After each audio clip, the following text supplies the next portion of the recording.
आप सभी को जय श्री कृष्णा। राधे राधे। आइए सुनते हैं पौराणिक कथा महाभारत का नैतिक दर्शन। प्रत्येक व्यक्ति के जीवन के लिए एक सबक। महाभारत की मुख्य कहानी कुरु वंश की दो शाखाओं पांडवों और कौरवों के बीच संघर्ष के इर्द गिर्द घूमती है। युद्ध का मुख्य कारण हस्तिनापुर के सिंहासन पर विवाद है, जो ईर्ष्या, महत्वाकांक्षा और पांडवों के खिलाफ किए गए अन्याय की एक श्रृंखला से चिन्हित है।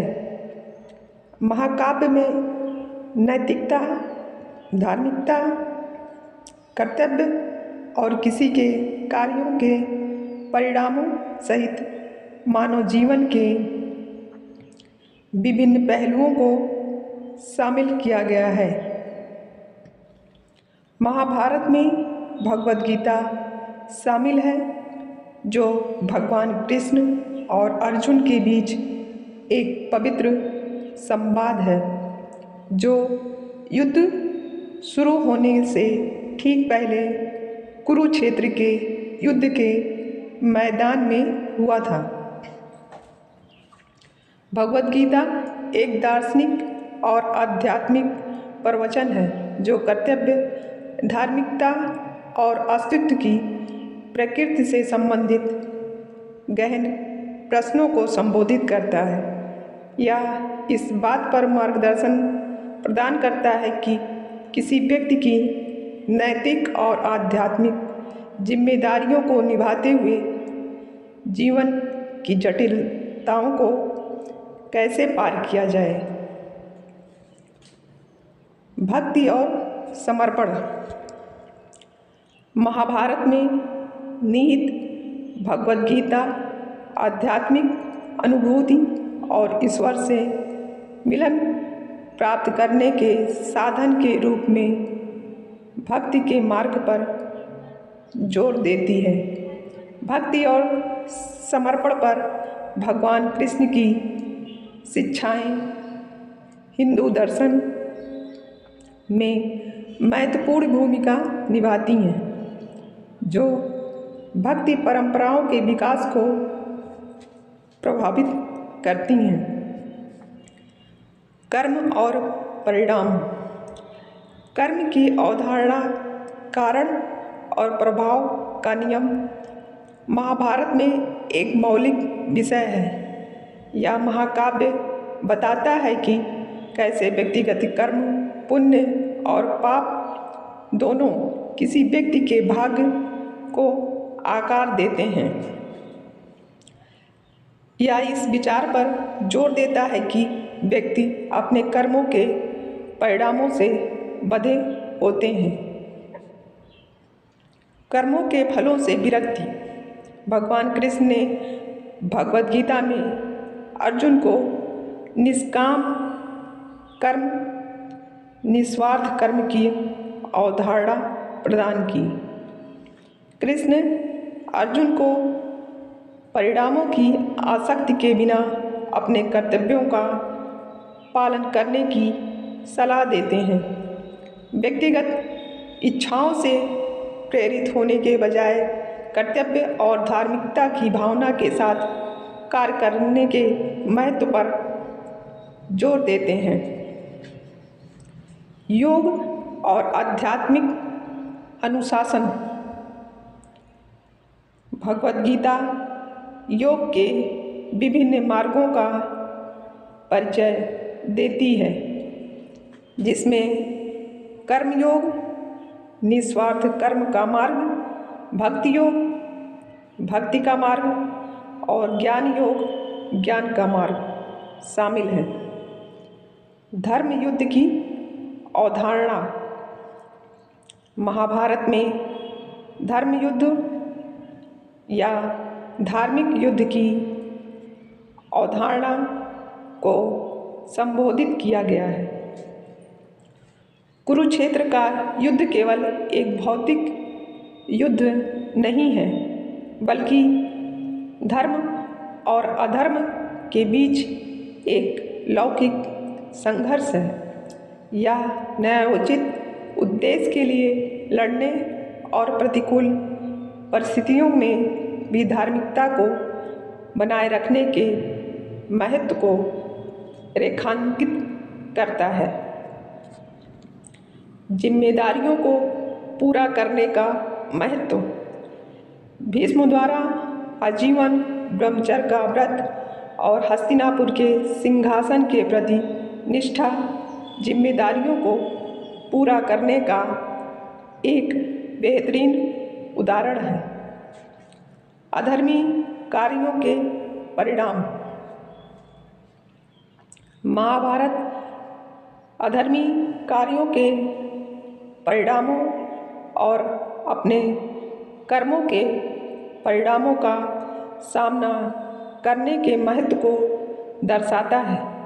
जो पात्र छल, विश्वासघात या अपमानजनक आचरण में लिप्त होते हैं, उन्हें अपने कार्यों के परिणाम भुगतने पड़ते हैं। दुर्योधन की कपटपूर्ण रणनीति जैसे कि कुख्यात पासा खेल और अभिमन्यु की विश्वासघाती हत्या गंभीर परिणामों को जन्म देती है। नैतिक सिद्धांतों का उल्लंघन उसके पतन में योगदान देता है। अहंकार और लालच। महाभारत में दुर्योधन और शकुनी जैसे पात्रों के पतन के लिए अहंकार और लालच का मिश्रण जिम्मेदार ठहराया जा सकता है। उनके दुखद अंत चेतावनी देने वाली कहानियों के रूप में काम करते हैं, जो अनियंत्रित महत्वाकांक्षा, अहंकार और व्यक्तिगत लाभ की निरंतर खोज के विनाशकारी परिणामों को दर्शाते हैं। दुर्योधन का अहंकार उसे नैतिक सिद्धांतों और नैतिक विचारों को खारिज करने के लिए प्रेरित करता है। पांडवों के उचित हिस्से को स्वीकार करने से इनकार करना, द्रौपदी के अपमान में उसकी भूमिका और पासा के खेल जैसी योजनाओं के माध्यम से पांडवों को मारने का उसका प्रयास धार्मिकता के प्रति उसकी घोर उपेक्षा को दर्शाता है। दुर्योधन का मामा शकुनी एक कुशल चालबाज और संघर्ष का मुख्य भड़काने वाला है। पासा के धांधली वाले खेल सहित उसकी चालाक योजनाएं कौरवों और पांडवों के बीच तनाव को बढ़ाने में महत्वपूर्ण रूप से योगदान देती हैं। शकुनी अपने स्वार्थ के लिए दुर्योधन के लालच और आक्रोश का फायदा उठाता है। पासों का खेल। महाभारत में मुख्य संघर्ष कुख्यात पासों के खेल से शुरू होता है, जिसमें सबसे बड़े पांडव युधिष्ठिर अपना राज्य, धन और यहाँ तक कि खुद को भी खो देते हैं। नैतिक दुविधा एक धांधली वाले खेल में भाग लेने के निर्णय में निहित है और इसके परिणाम घटनाओं के एक ऐसे क्रम को जन्म देते हैं जो अंततः कुरुक्षेत्र युद्ध की ओर ले जाता है। द्रौपदी का अपमान। पासा खेलने के बाद पांडवों की पत्नी द्रौपदी को कौरवों के दरबार में सार्वजनिक रूप से अपमानित किया जाता है। नैतिक दुविधा एक महिला के साथ किए गए व्यवहार, उसकी गरिमा के उल्लंघन और उसके बाद पांडवों भाइयों में से एक भीम द्वारा बदला लेने की कसम खाने के इर्द गिर्द घूमती है। द्रौपदी की दृढ़ता और ईमानदारी। पांडवों की पत्नी द्रौपदी ने विपरीत परिस्थितियों में भी असाधारण दृढ़ता और ईमानदारी का परिचय दिया। अपमान और अन्याय का सामना करने के बावजूद वह अपनी गरिमा बनाए रखती है। भीष्म द्वारा ब्रह्मचर्य की शपथ और राजगद्दी का त्याग मुख्य रूप से यह सुनिश्चित करने के लिए किया गया था कि उनके पिता राजा शांतनु सत्यवती से विवाह कर सकें, जिनके पिता ने विवाह के लिए एक शर्त के रूप में उनकी संतान के राजगद्दी पर अधिकार की मांग की थी। इस निर्णय ने हस्तिनापुर के सिंहासन के लिए एक जटिल उत्तराधिकार परिदृश्य को जन्म दिया, जिसने अप्रत्यक्ष रूप से कुरुक्षेत्र युद्ध के लिए मंच तैयार किया।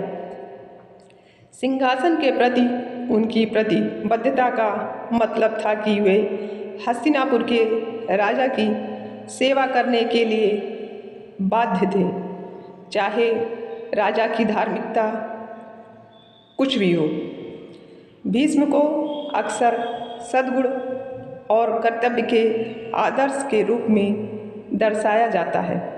हालांकि उनकी अपनी प्रतिज्ञाओं के प्रति उनकी अटूट निष्ठा, विशेष रूप से राजगद्दी के प्रति उनकी निष्ठा ने उन्हें नैतिक संघर्ष में डाल दिया।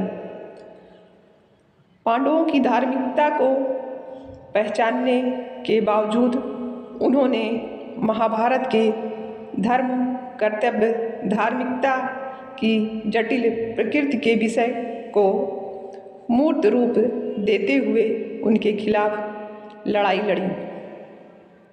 उनकी स्थिति नैतिक दुविधाओं के सामने अपने सिद्धांतों का पालन करने की कठिनाई का उदाहरण है। भीष्म की कहानी इस बात की मार्मिक याद दिलाती है कि व्यक्तिगत प्रतिज्ञाओं और निर्णयों का इतिहास और अनेक लोगों के जीवन पर कितना गहरा प्रभाव पड़ सकता है। महाभारत में द्रोणाचार्य की दुविधाएं जटिल नैतिक प्रश्नों की महाकाव्य की खोज को दर्शाती है, जो आज भी प्रासंगिक है। उनका चरित्र, कर्तव्य और व्यक्तिगत स्नेह, निष्ठा और धार्मिकता के बीच संघर्ष और मजबूर करने वाली परिस्थितियों का सामना करते हुए अपने सिद्धांतों पर कायम रहने की चुनौतियों का प्रतीक है। द्रोणाचार्य की कहानी अक्सर दर्दनाक विकल्पों की एक मार्मिक याद दिलाती है, जो व्यक्तियों को अपने कर्तव्य, निष्ठा और नैतिक धार्मिकता के पालन में करना पड़ता है। अर्जुन की युद्ध के प्रति अनिच्छा।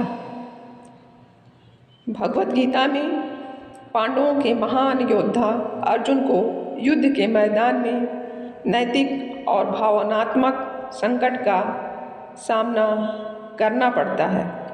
वह एक योद्धा क्षत्रिय के रूप में अपने कर्तव्य और अपने ही रिश्तेदारों, शिक्षकों और दोस्तों के खिलाफ लड़ने की भावनात्मक उथल पुथल के बीच फंस जाता है।